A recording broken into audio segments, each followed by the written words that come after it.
Salve, salve galera, tudo certo com vocês? Eu sou a Júlia E eu sou a Tiane. e esse é o canal da 2ml Companhia Teatral. Lembrando que nesse mês de novembro a gente está com uma série falando sobre os diferentes tipos de teatro e se você não assistiu o nosso vídeo anterior falando sobre teatro de rua, clica no card que está por aqui em algum lugar para você conferir do que se trata. E hoje a gente vai falar sobre teatro musical. Para falar sobre teatro musical, a gente convidou a Vitória Ariante. Ela é de Santos e trabalha bastante também aqui na cidade de São Paulo. Ela dirigiu o musical Se Essa Lua Fosse Minha. E além desse musical, ela tem uma pesquisa super extensa, dá cursos em diversas escolas de formação de atores para teatro musical, além de pesquisas independentes e novos espetáculos que estão por vir. Então, se você ainda não conhece a Vitória, a gente vai deixar as redes sociais dela aqui na tela para você poder dar uma olhadinha no trabalho dela. Mas antes de chamar a Vicky, eu queria pedir para você se inscrever no nosso canal, caso você ainda não seja inscrito, e ativar o sininho para receber notificações sempre que tiver coisa nova por aqui.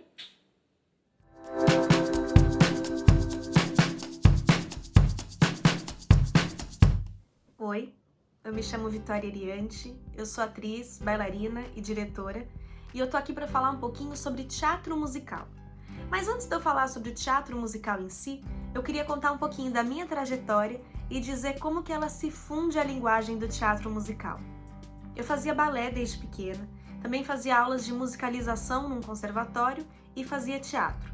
Ou seja, desde criança eu tive um pouco de contato com o universo das artes. Mas foi mais ou menos aos 15 anos, quando eu comecei a frequentar aulas de teatro em São Paulo, porque eu nasci e cresci em Santos, que é uma cidade litorânea do estado, que eu comecei a ter mais contato com a obra teatral em si. E também foi quando eu frequentei algumas excursões em que a gente saía de Santos e ia a São Paulo para assistir espetáculos de teatro. Em geral, espetáculos de teatro musical.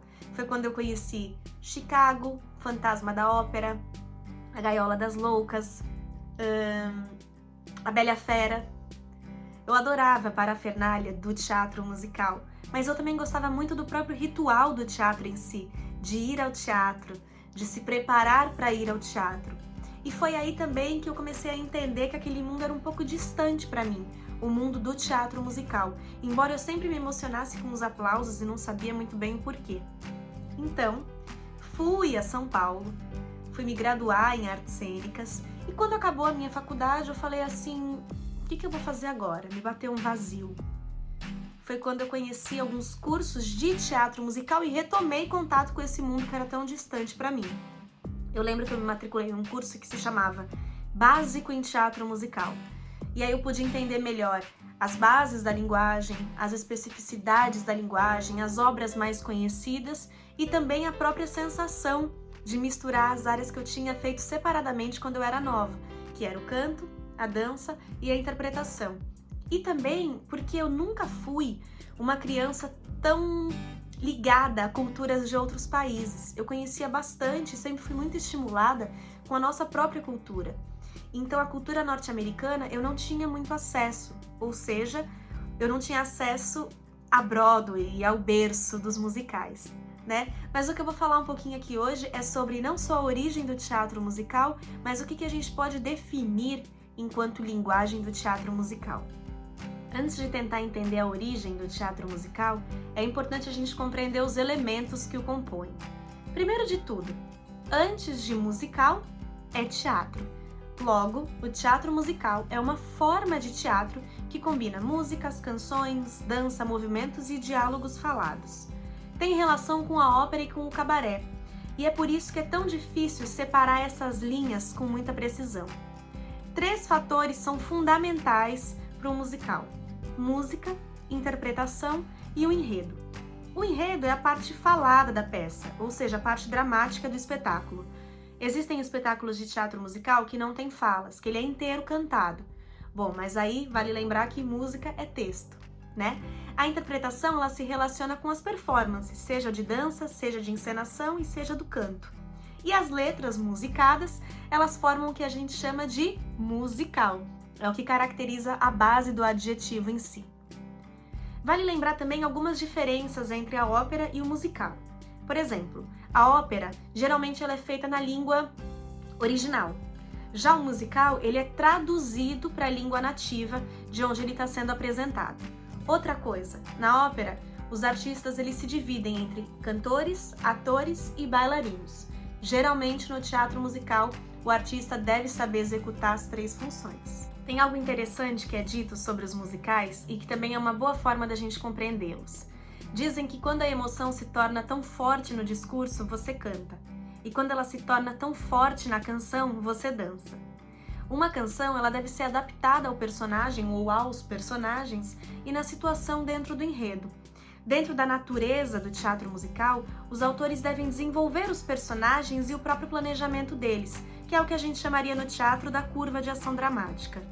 Teatro musical, ele pode ser dividido em algumas categorias, como o American Musical, que é o que a gente mais conhece, é o musical da Broadway. Eles existem desde os anos 20 e fundem elementos do vaudeville, das operetas e do burlesco. Tem comédias e tem dramas e podem ter pouco, muito ou nenhum diálogo falado. Lembra lá que a música é texto, como eu já falei, e aí o espetáculo é inteiro cantado. Mas eles sempre são regidos por um tema ou uma dramaturgia. Tem também os musicais biográficos, que contam a vida de alguém que a gente conhece e que estão no imaginário popular. Então é um artista ou uma artista que tem a popularidade e ele é homenageado, representado através do espetáculo. Mas quando a gente fala de musical biográfico, logo também a gente precisa lembrar dos jukebox, que como o próprio nome diz, é quase como uma caixa de música, como se a gente pudesse colocar uma ficha e ouvir os sucessos de um compositor, de uma compositora ou de um cantor, de uma cantora. Geralmente, os musicais biográficos, como os jukebox, eles têm uma dramaturgia mais solta. E aí o único objetivo da dramaturgia nesses casos, de modo geral, é ligar as canções ou os acontecimentos que marcaram a vida desse homenageado. Vale lembrar que no Brasil, o teatro musical tem origem há muito tempo, desde o teatro de revista.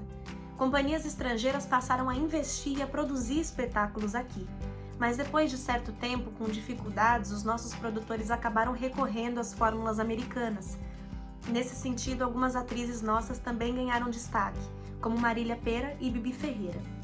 Na década de 60, o teatro musical se colocou como resistência política, em espetáculos como Roda Viva, Calabar, que foi censurado dias antes da estreia, e o Gota d'Água, todos do Chico Buarque, feito em parceria com outros compositores e autores. Depois, na década de 80, atores e atrizes começaram a mostrar sua versatilidade em espetáculos, como a própria Cláudia Raia. E aí recorreram a não só montagens americanas, mas também a textos autorais e inéditos. Foi também nessa onda que começaram a surgir os musicais biográficos, e também musicais que exploraram gêneros essencialmente nossos, como o samba. Além, é claro, das já conhecidas montagens de musicais americanos e que eram chamadas de montagens oficiais, quando havia os direitos comprados para a execução dessas montagens. Bom, com tantos espetáculos musicais em cartaz, a procura por artistas performers, artistas que sabiam cantar, dançar e interpretar, cresceu.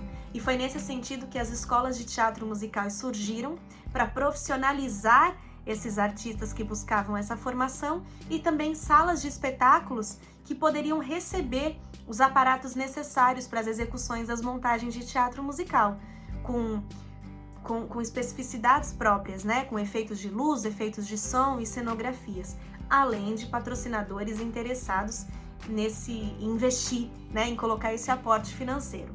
Bom, vale lembrar também que apesar dessas grandes produções, como a gente costuma falar, também vêm sendo criadas as produções pequenas, que são, em geral, autorais e independentes, e que com textos essencialmente brasileiros e inéditos, e sem nenhum recurso de grana, colocam os espetáculos no palco. Bom, mas aí colocam os espetáculos no palco com a garra, com a qualidade e com o desejo que o teatro sempre teve. E isso independe de tamanho ou de gênero. A gente queria agradecer mais uma vez a presença da Vitória Ariante aqui no nosso canal. Bom, gente, se você gostou desse vídeo, quero pedir para você deixar o seu joinha pra gente e compartilha com quem você acha que pode se interessar. Conta pra gente aqui nos comentários qual o seu musical favorito.